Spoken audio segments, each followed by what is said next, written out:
Hey everybody. Hey everybody. It's me, Jeremy Redmond. I need to shave my face. I just recognized that. But for today's video, I was asked to speak at Startup Arena about automation, AI, a couple other things that we were building, how to build products, like no-code products, how to help people. You know, the thing I do on here. Thank you so much to Zach and Startup Arena and Expert Dojo and a bunch of other people. But check it out. Scissor, Dave. Right on. So, hi everybody. I'm Zach. I founded the Startup Coil, the LA Tech Happy Hour, in the Outer Edge LA NFTLA event series. That's why most of people have heard of me around these parts. Appreciate you, Zach. Yeah, thanks. I buddy. appreciate Zach too. One of the best guys in LA to both know and genuinely get to meet as like a human being. So I moved here in LA in 2014, and I'll never forget the first time I met this dude. It was in 2015 or 2016. We met in Venice.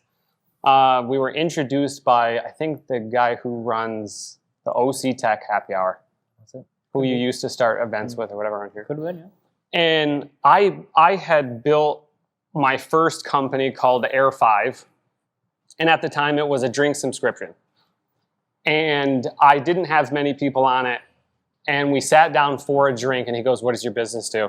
And I was like, "You pay $20 a month, and we give you like 4 drinks a month. You just have to upload your receipt." He immediately signed up and goes, "Awesome, happy to support you. I will forever give this guy my skin." So like, if you get to know him, he is an absolute dream and will help you in any way possible. So the point of this actually is to spend about a half an hour just complimenting me. Yeah. I could fill that time with compliments for Zach. But why don't you introduce yourself? I'm Jeremy Redmond. I'm the founder of V1, and our major product right now is Task Magic. Moved to LA, like I said, in 2014. Kind of struggled. My first job out here was consulting the movie studios.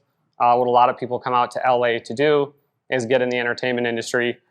And about 6 months into that, my wife now, but my girlfriend at the time, said she fell out of love with me and I lost a spark. And that kind of hit me.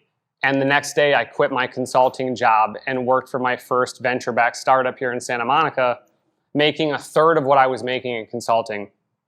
And I'll never forget that first week, I was hired as an ops manager, and I organized the pay structure for 3,000 contractors across the country. And that plan got approved that Friday that I had started. I started on like a Tuesday or whatever. And I'll never forget how I impacted so many people's lives in a week of doing something. And I was a nobody and a nothing. And I have been infected with the startup and entrepreneurship bug from that moment on, directly contrasting that with like working at a huge consulting firm where you're just like a cog in a wheel is really interesting. I've been poor ever since, kind of chasing that. But at the same time, I've been more fortunate as like I grow and I build as an entrepreneur. 6 months after I started there, that kind of went out of business, like welcome to Startup Land in 2015-ish. I didn't have much money. I didn't have many resources. And then I complained to Zach I didn't have anything and I needed just $20. But I started my own thing, and the first version of what I built, because I couldn't really hire freelancers, couldn't really afford them. And I ended up putting like something together with one person that I knew. I put $2,000 on my credit card, and I built a WordPress website, which was like the original no-code OG stuff in 2014 and 2015. And it had 84 plugins. And it was like, how does this thing even run? You know? And I learned how to spin up a server and do these one-click kind of things that I was kind of putting together. But it still wasn't easy, and it took a lot of like bandwidth to like put together, or like a lot of preconceived like pre-information. And I thought there must be a better way to do this. and I ended up pivoting that company about 14 different times, but monetizing each stage. So I monetize each stage at least like maybe 5 figures, like 5 to 6 figures. But as I was listening to the market, and a lot of the things that we did were things like this, and just listening to customers and people who would pay you. That's one of the pieces of advice I would give to anybody, is you build, learn, and grow, and then iterate based on the feedback that you get. And I kind of did that over and over and over again. And I was listening to one of my friends, and he goes, I will pay you for that first version that you had, which was like the digital business card exchange thing that I built. And I go, all right, I $5,000. So he gave me $5,000. I just essentially connected him with a couple workflows, gave him the GitHub repo that essentially had all the code in it, and then connected him with a freelancer. All kind of like how I built and automated that process. I was using other tools at the time like WordPress, the early incarnation of like Typeform and Zapier. Have people heard of Zapier? It's a big automation tool that connects APIs. And at that point, it only had like a couple hundred apps that would connect to it. So I took all those tools and all the knowledge that I had learned and started selling the different versions of those 14 pivots that I had, which is why I started the company V1, or first version of that thing. So once we started to build that app builder that we had, we got into Jason Calacanis's launch accelerator. A lot of the team that our early employees came through Zach as well. So keep Zach close. This is going to be the through line through all of this, is keep him very close. And he's been a very good predictor of our success.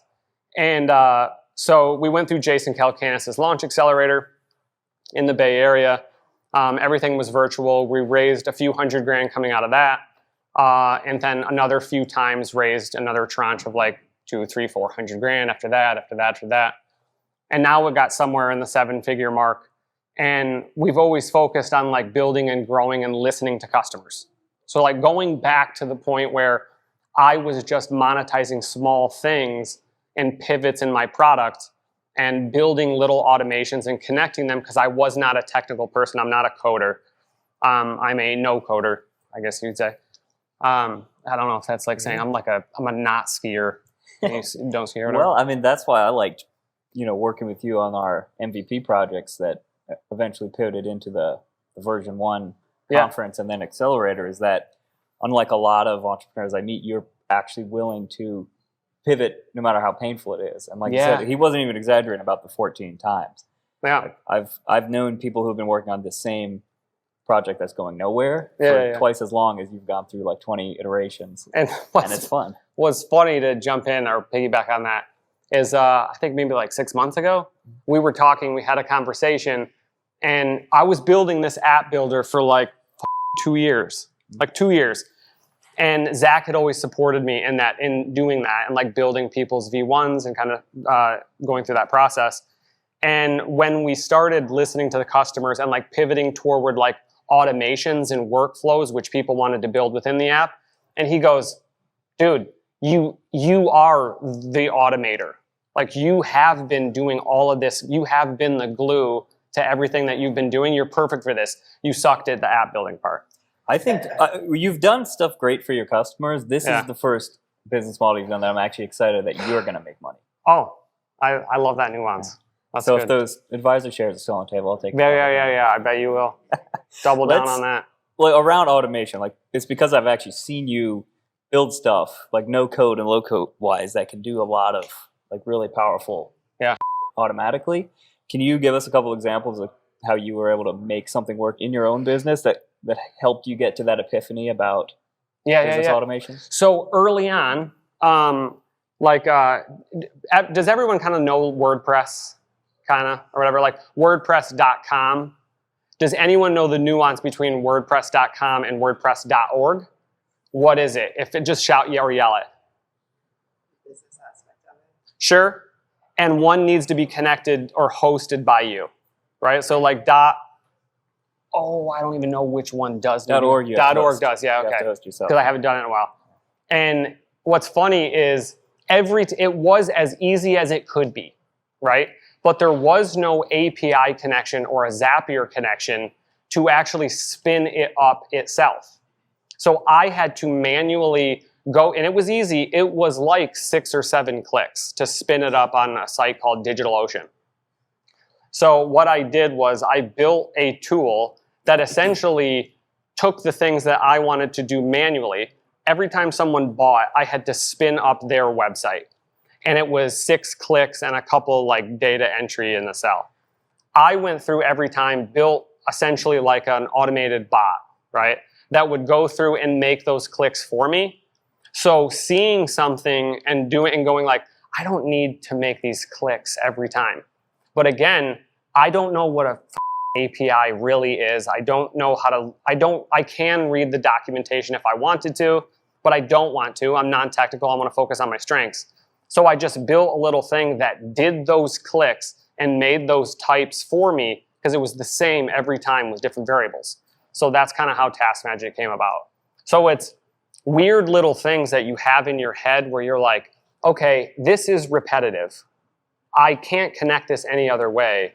And there's got to be a way to like automate doing this. So like, what are some examples in like an early stage startup that people might not realize they could automate and take off their repetitive plate? So like documentation. So like everyone has to like create docs, right? Or like help docs. Or if you've built some kind of software, one thing that you have to do is you want to make sure that that product that you're building is somewhat DIY or do it yourself for your customers. You either have to be the person who's going to answer their questions, or you can predicate all of that with self-help docs that they can just peruse themselves and kind of help themselves. That's the goal of getting to like an entrepreneur who's becoming like a tech entrepreneur. And one big thing for me was as I built a system, and it was not with mine, it was with another system, that you can, while you're making that document, while you're actually doing the thing, you can create docs as you go. So you could do it for one customer, it creates the doc, and now every customer thereafter has that doc for reference. So you do it once, you set it up once as you're helping your first customer or your 10th customer, and then it's there for your 10 millionth customer. I think that's one thing where every entrepreneur can really try to like scale themselves and scale their help desk. That's a really good. Where does Task Magic fit in? Yeah, so that's interesting because what we're figuring out is some of our users want to do things that like certain tools won't allow for a reason. So, and the biggest thing that we're doing right now, or people are doing, is like spamming on Instagram. So what do you want to do? You want to outreach, you want to recruit, you want to do certain on like Instagram or LinkedIn. You can, I wouldn't say we allow it, but if you don't want to send messages to 10,000 people and you want something to do it for you, this would be one thing that you could sell or outreach or recruit through and do it. People have automated outreach on Instagram and DMing and Twitter and LinkedIn. I don't know if we necessarily endorse doing that, but we do have certain things that like, it's not us violating terms of service, right? So like, we're not agreeing to your terms of service through it, but like, that's one thing where I think we should talk about is like the ethics of automating things and it kind of just like filling and laying over itself. But like a lot of people have been doing that stuff. Yeah, no, I think that's one of the interesting areas as people, bring up ethical conversations around AI. It's not the technology itself; it's that it's powerful enough that bad actors can suddenly spam you 3,000 times a day instead of 3 times a day. Yeah, the ethical part on my side is like, what happens when those bad actors pay you a ton of money? These are interesting conversations. And you're broke, right? Okay. And you're living in the gray area, And you're like, I like this. Right. I like this gray area. Okay. Like, we're not doing anything, right? It's just like messages being sent or whatever. and until that creates like a really, really, really bad or upsetting behavior. We personally haven't seen that, but like you can see how if you plant a seed in someone's head, where they can take it negatively.